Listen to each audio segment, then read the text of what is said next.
প্রিয় দর্শক, আমি দেবনাথ। আপনারা দেখছেন এটিভি পরিবেশিত দেবনাথ নিবেদিত আধ্যাত্মিক ভ্রমণের চ্যানেল ট্রাভেলার দেব।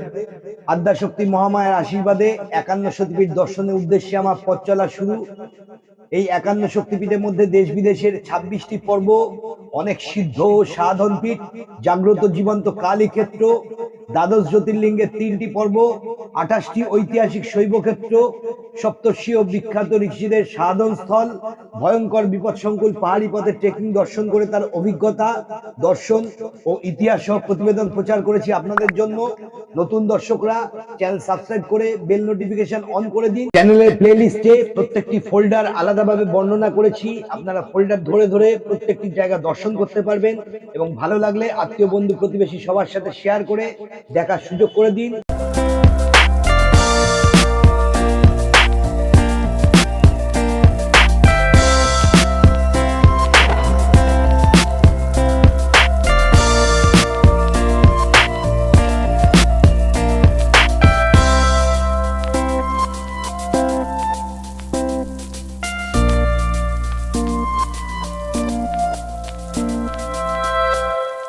জ্যোতির্লিঙ্গ মানে ভগবান শিবের পবিত্র মন্দির। এটা বিশ্বাস করা হয় যে ভগবান শিব নিজেই এই স্থানগুলি পরিদর্শন করেছিলেন এবং তাই ভক্তদের হৃদয়ে তাদের একটি বিশেষ স্থান রয়েছে। এর মধ্যে ভারতে 12টি জ্যোতির্লিঙ্গ বিশেষভাবে বিখ্যাত। জ্যোতির্লিঙ্গ মানে কলাম বা লাইটের স্তম্ভ, স্ট্যাম্প বা প্রতীক প্রতিনিধিত্ব করে, যার কোনো শুরু বা শেষ নেই। যখন ভগবান ব্রহ্মা এবং ভগবান বিষ্ণুর মধ্যে পরম দেবতাকে তা নিয়ে তর্ক হয়েছিল, তখন ভগবান শিব আলোর স্তম্ভ হিসাবে আবির্ভূত হন এবং প্রত্যেককে শেষ খুঁজে বের করতে বলেছিলেন। এটা কেউ করতে পারেনি। এটা বিশ্বাস করা হয় যে আলোর এই কলামগুলি যেখানে পড়েছিল সেখানেই জ্যোতির্লিঙ্গগুলি অবস্থিত। 12টির মধ্যে জ্যোতির্লিঙ্গ ওমকারেশ্বর একটি জ্যোতির্লিঙ্গ। এই জ্যোতির্লিঙ্গর দুটি মন্দির ওমকারেশ্বর এবং অমরেশ্বর বা মামলেশ্বর নামে বিভক্ত, যেটা এর আগের পর্বে আমি আপনাদের দেখিয়েছি। মধ্যপ্রদেশের খান্ডুয়া জেলার নর্মদা নদীর তীরে মান্ধাতা বা শিবপুরী নামে একটি দ্বীপে অবস্থিত। এই দ্বীপটি ওং আকৃতিবদ্ধ বলে এটাকে ওমকারেশ্বর দ্বীপও বলা হয়। এই মন্দিরটিতে প্রায় 60টি বিশাল এবং বিস্তৃতভাবে খোদাই করা পাথরের স্তম্ভ সহ একটি বড় প্রার্থনা হল রয়েছে। এটি একটি 5তলা কাঠামো, যার প্রতিটি তলায় আলাদা দেবতা রয়েছে। ওমকারেশ্বর লিঙ্গের উপরে মহাকালেশ্বর মন্দির, সিদ্ধনাথ, গুপ্তেশ্বর এবং ধ্বজেশ্বর মন্দির যথাক্রমে 3য়, 4র্থ, 5ম তলায় রয়েছে। এই মন্দিরটিতে বেশ কয়েকটি উঁচু চূড়াও রয়েছে। পুরাণে এই পবিত্র স্থানটিকে একটি জনবসতিপূর্ণ ও আধ্যাত্মিক স্থান হিসেবে উল্লেখ করা হয়েছে। আদিবাসী ভিল সর্দাররা মালোয়ার পারমার শাসকদের শাসনে ওমকারেশ্বর শাসন করত। এটি ছিল 10 থেকে 13 খ্রিস্টাব্দ এবং তারপর চৌহান রাজপুতদের দ্বারা মারাঠারা খ্রিস্টীয় 18 শতকে দখল করে নেয়, যখন অনেক মন্দির তৈরি ও সংস্কার করা হয়। ইক্ষ্বাকু রাজবংশের সম্রাট মান্ধাতার 2 পুত্র কঠোর তপস্যা করেছিলেন এবং ভগবান শিবকে খুশি করেছিলেন, যার কারণে পর্বতটিকে মান্ধাতা পর্বত বলা হয় এবং ভগবান শিব নিজেকে একজন হিসাবে প্রকাশ করেছিলেন জ্যোতির্লিঙ্গে। আরেকটি কিংবদন্তি বলে যে বিন্ধ্য পর্বত বিন্ধ্যকে তার আবাস করার জন্য কঠোর তপস্যা করে ভগবান শিবের কাছে প্রার্থনা করেছিলেন। কেউ কেউ বলে যে এটি মেরু পর্বতের চেয়ে লম্বা হওয়ার কথা ছিল। ভগবান শিব তপস্যায় সন্তুষ্ট হন এবং একটি রূপে আবির্ভূত হয়ে তার ইচ্ছা মঞ্জুর করেন জ্যোতির্লিঙ্গ হিসাবে। দেবতা ও ঋষিদের নির্দেশে ভগবান শিব লিঙ্গটিকে 2টি ভাগে বিভক্ত করেন, একটি ওমকারেশ্বর এবং অন্যটি অমরেশ্বর বা মামলেশ্বর। অতএব ভক্তরা মান্ধাতা পরিদর্শন করার সময় এই 2টি মন্দিরেই যান। আমরা এর আগের পর্বে দেখিয়েছি, আগেই আমরা অমরেশ্বর বা মামলেশ্বর দর্শন করে এসেছি। কথিত আছে যে ভগবান শিবও বিন্ধ্যদের বৃদ্ধি পেতে দিয়েছিলেন, কিন্তু যতক্ষণ তিনি তীর্থযাত্রীদের কষ্ট না দেন। যাই হোক, সময়ের সাথে সাথে বিন্ধ্য পর্বতের বিশালতা ভক্তদের জন্য সমস্যার সৃষ্টি করেছিল এবং তাই তারা ঋষি অগস্ত্যের সাহায্য চেয়েছিলেন। ঋষি পর্বতটিকে ক্রমবর্ধমান বন্ধ করার নির্দেশ দিয়েছিলেন যতক্ষণ না তিনি এটিতে ফিরে আসেন, যা তিনি কখনো করেননি এবং তাই তিনি ভক্তদের সমস্যা সমাধান করেছিলেন। একে অপরের কাছাকাছি দুটো শিব মন্দির রয়েছে, যে দুটি ভক্তদের জন্য বিখ্যাত তীর্থস্থান। নর্মদা নদীর দুপাশে মূল ভূখণ্ডে অমরেশ্বর বা মামলেশ্বর জ্যোতির্লিঙ্গ, এবং নর্মদা নদীর আরেক দিকে দ্বীপ পেরিয়ে একটি দ্বীপে ওমকারেশ্বর। কথিত আছে যে মান্ধাতা দ্বীপ, যার উপর ওমকারেশ্বর জ্যোতির্লিঙ্গ অবস্থিত, এটি পবিত্র ওম প্রতীকের আকারে রয়েছে। এই মন্দিরের মধ্যে পঞ্চমুখী গণেশ এবং অন্নপূর্ণার মন্দিরও রয়েছে।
ভারতের বিখ্যাত 12টি জ্যোতির্লিঙ্গের সম্পর্কে জেনে নিই। ত্রম্বকেশ্বর জ্যোতির্লিঙ্গ, রামেশ্বরম জ্যোতির্লিঙ্গ, কেদারনাথ জ্যোতির্লিঙ্গ, কৃষ্ণেশ্বর জ্যোতির্লিঙ্গ, মহাকালেশ্বর জ্যোতির্লিঙ্গ, মল্লিকার্জুন জ্যোতির্লিঙ্গ, ভীমাশঙ্কর জ্যোতির্লিঙ্গ, ওমকারেশ্বর জ্যোতির্লিঙ্গ, নাগেশ্বর জ্যোতির্লিঙ্গ, সোমনাথ জ্যোতির্লিঙ্গ, বৈদ্যনাথ জ্যোতির্লিঙ্গ, বিশ্বনাথ জ্যোতির্লিঙ্গ। আমাদের এই জ্যোতির্লিঙ্গ ফোল্ডারে ইতিমধ্যে আমি 3টে দর্শন করেছি। প্রথমে দর্শন করেছি বৈদ্যনাথ, তারপর দর্শন করেছি উজ্জয়নের মহাকালেশ্বর জ্যোতির্লিঙ্গ, আর তারপর এখন দর্শন করলাম ওমকারেশ্বর জ্যোতির্লিঙ্গ। আপনারা জ্যোতির্লিঙ্গ ফোল্ডারে গিয়ে 3টি পর্ব দেখতে পারবেন। ভবিষ্যতে যদি আরো কোনো জ্যোতির্লিঙ্গ দর্শন করতে পারি, সেই সমস্ত তথ্য নিয়ে আপনাদের কাছে আসবো খুব শীঘ্রই।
বন্ধুরা, এখন আমি মহাকালেশ্বরের মন্দিরের চূড়ায় রয়েছি। আপনারা অনেক ভিডিওই দেখবেন, অনেকেই এসছেন, কিন্তু মহাকালেশ্বরের চূড়ায় একমাত্র বাবার আশীর্বাদ ছিল বলেই আমার মনে করি। কালকে সারাদিন অনেক পরীক্ষা গেছে যাতে বাবার দর্শন না করতে পারি, অনেক চেষ্টা হয়েছে, কিন্তু বাবা আমাকে এত ভালোবাসেন। আর যে সুন্দর দর্শন, ভিআইপি গেটে দর্শন করার সুযোগ পেয়েছি খুবই কম সময়ের মধ্যে। একদম বাবার মন্দিরের চূড়ায় দাঁড়িয়ে রয়েছি। এখানে অনেক মন্দির রয়েছে, এখান থেকে লাইভ দেখাচ্ছি। এখান থেকে দেখুন নর্মদা নদী দেখা যাচ্ছে। এই নর্মদা নদীর পরিক্রমা করছি আমি, পুরো তো করতে পারছি না। একদম নর্মদা উদ্গম যেখানে, অমরকণ্টক যেখান থেকে নর্মদা শুরু হয়েছে, সেই নর্মদা মন্দিরের সমস্ত ভিডিও রয়েছে আমাদের নর্মদা ফোল্ডারে। আপনারা অমরকণ্টক ফোল্ডারে গেলে নর্মদার সমস্ত আরতি থেকে শুরু করে নর্মদা উদ্গম সমস্ত কিছু দেখতে পাবেন। এখন সেই নর্মদা নদী এখান দিয়ে বয়ে যাচ্ছে ওমকারেশ্বরের সামনে দিয়ে। দুপাশে পাহাড় দেখুন, ওই সেইখানে ওমকারেশ্বরে এসছি। এটা নিয়ে তৃতীয় জ্যোতির্লিঙ্গ হলো। ঈশ্বরের আশীর্বাদ থাকলে, আপনারা যদি দেখেন, সাপোর্ট করেন, আমি নিশ্চয়ই চেষ্টা করব সমস্ত জ্যোতির্লিঙ্গ দর্শন করার। আর সেই সমস্ত ভিডিও আপনারা ঘরে বসে হাতে দেখতে পারেন। সেই জন্য সবাই দেখুন, এবং প্রচুর শেয়ার করুন। আমার মা মাসিদের অনেক বয়স হয়েছে, তারা চাইলেও আসতে পারে না, মামিদেরও অনেক বয়স হয়েছে, বিভিন্ন অসুবিধা। আমার বোন হাঁটতে পারে না, কিন্তু ওদেরও দেখতে আসতে ইচ্ছে করে। আমি মনে করি আমার মা বোনের যেমন দেখতে ইচ্ছে করে, সেরকম দুনিয়ার সমস্ত মা বোনদের দেখতে ইচ্ছা করে। সেই জন্যই আমি কষ্ট করে বিভিন্ন জায়গায় যাই। আপনারা দেখেছেন কিরকম কষ্ট হয়, সেই কষ্ট সার্থক হবে যখন আপনারা ঘরে বসে ঈশ্বরের দর্শন করবেন আর প্রচুর মানুষকে দেখার সুযোগ করে দেবেন। বলুন হর হর মহাদেব।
ভগবান শিবের দ্বাদশ জ্যোতির্লিঙ্গের চতুর্থ ওমকারেশ্বর হয়।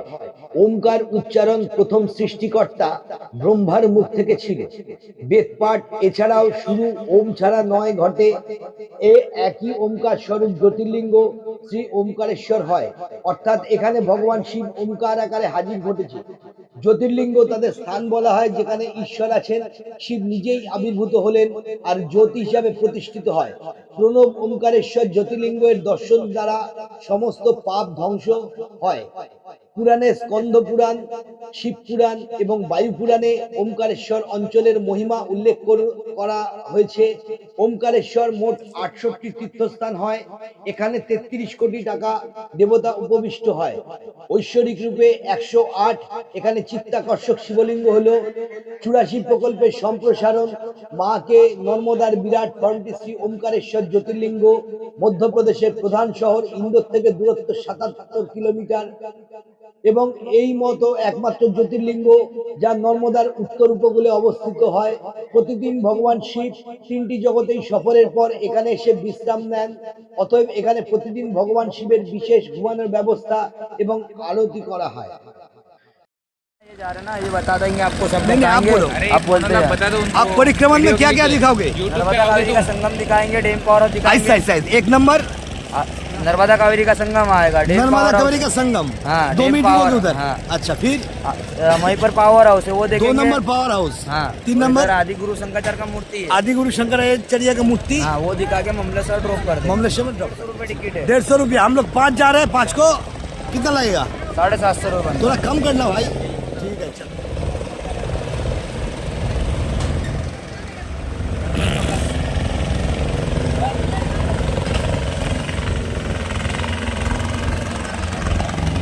থ্যাংক ইউ দাদা। বন্ধুরা শুরু হয়ে গেল। दादा आपका नाम बोलिए दादा। तुषार तुषार आप कहाँ से आए हैं? नागपुर। अच्छा मैडम जी आपका नाम बोलिए। शालिनी शालिनी, आप भी वहीं से आए हैं? हाँ। मैडम जी आपका बोलिए। सरयू हाँ सर जी आपका बोलिए। अंकल जी। भास्कर। अच्छा निबंधन ये एक फैमिली मिल गया, 4 बंदे हैं इससे। दादा से अलग हुआ है, एक संग जा रहे हैं, 150 रुपया करके ले रहे हैं। चलो देखते हैं, 4 स्पॉट दिखाएंगे। ওমকারেশ্বরের নর্মদা নদীর তীরে অনেক সুন্দর ফেরিঘাট রয়েছে। এই নদীর প্রবাহ ক্রমাগত এবং স্থিতিশীল এবং জল অত্যন্ত স্বচ্ছ। ঘাটগুলোর কিন্তু গভীরতা, নদীর গভীরতা বেশি নয়। ভক্তরা খুব স্বচ্ছন্দভাবে স্নান করে এখানে পুজো দিতে পারেন। আসুন জেনে নিই অন্যান্য ঘাটগুলো সম্পর্কে। চাকরতীর্থ ঘাট, গোমুখ ঘাট, ভৈরব ঘাট, কেভালরাম ঘাট, নগর ঘাট, ব্রহ্মপুরী ঘাট, সঙ্গম ঘাট, অভয় ঘাট। আমাদের হাতে সময় কম থাকার জন্য সমস্ত জায়গা দর্শন করতে পারিনি, তাই নর্মদা নদীতে এই নৌকো ভ্রমণ ঠিক করি এবং এখান থেকেই আপনাদের চারপাশের সুন্দর মনোরম দৃশ্য দেখাচ্ছি। এর চারপাশে অনেক সুন্দর সুন্দর মন্দির রয়েছে, যা সময়ের অভাবে আমাদের যাওয়ার সময় সুযোগ হয়নি। আপনারা যদি সময় হাতে করে যান তবে অবশ্যই সম্পূর্ণ পায়ে হেঁটে পরিক্রমণ করতে পারেন। প্রায় 7 কিলোমিটার আপনারা অনেক নদী দেখতে পাবেন। আমাদের এই নদী পথে নৌকো ভ্রমণে যা কিছু দর্শন করছি তা আপনাদের সামনে এখন তুলে ধরছি।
ওমকারেশ্বর দর্শনের জন্য আমরা যে ব্রিজ দিয়ে এলাম সেই ব্রিজটির নাম হচ্ছে মামলেশ্বর ব্রিজ।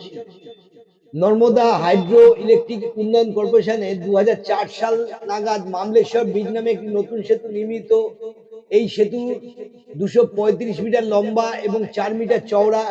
এই সেতুটি সরাসরি প্রধান মন্দিরের গেট পর্যন্ত পৌঁছায় এবং সারা বছর ব্যবহৃত হয়। এই সেতু করতে খরচা হয়েছিল 7 কোটি টাকা।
একটু আগে আমরা দেখলাম নর্মদা কাবেরী সঙ্গম। আসুন এর ইতিহাস সম্পর্কে জানি।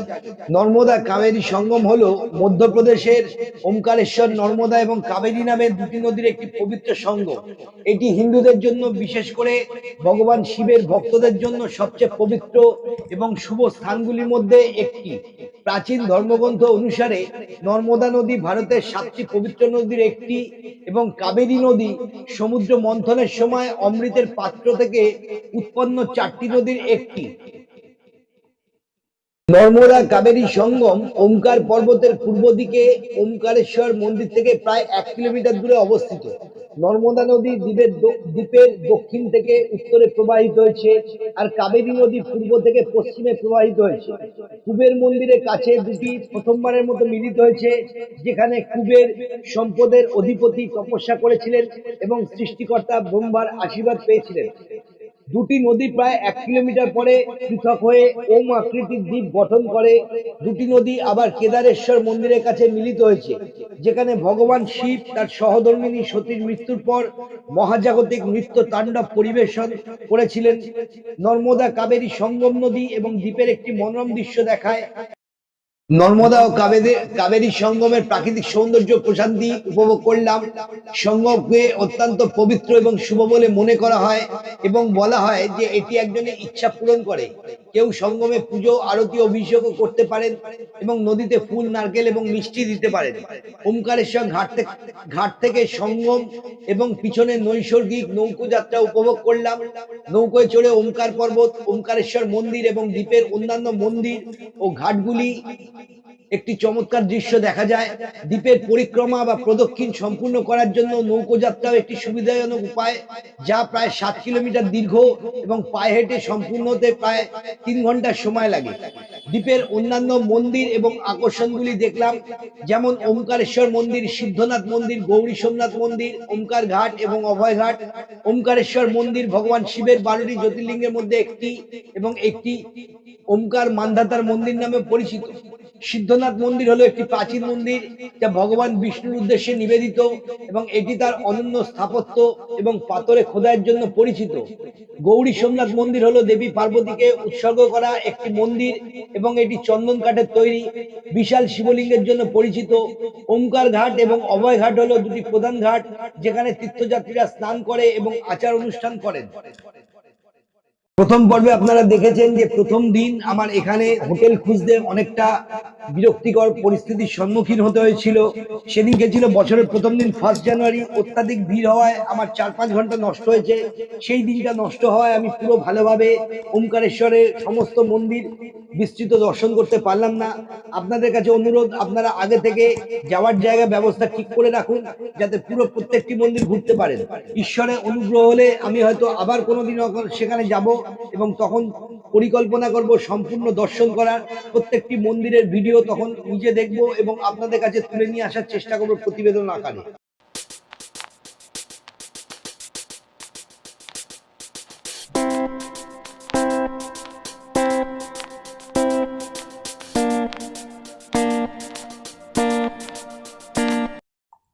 আপনারা দেখুন আদি শঙ্করাচার্যের মূর্তি।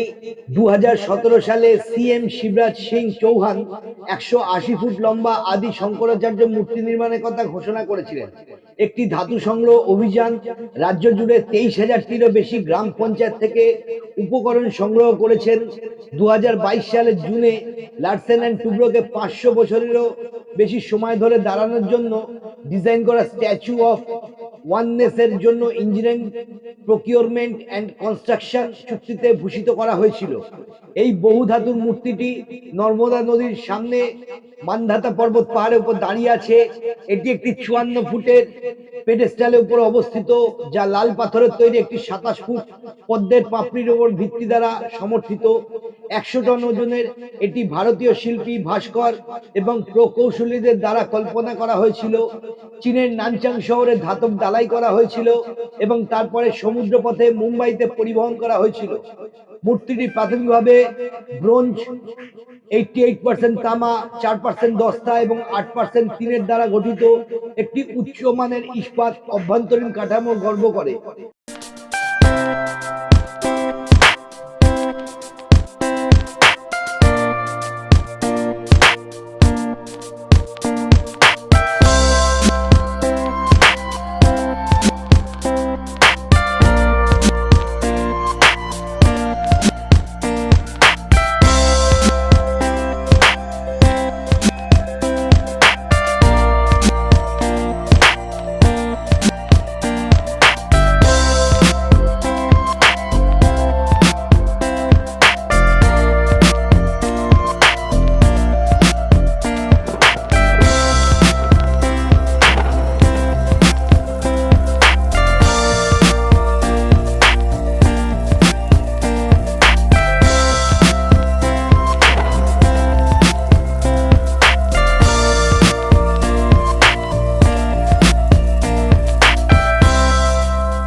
প্রিয় বন্ধুরা, আজকের এই ইতিহাস সমৃদ্ধ প্রতিবেদন কেমন লাগলো কমেন্ট সেকশনে অবশ্যই জানান।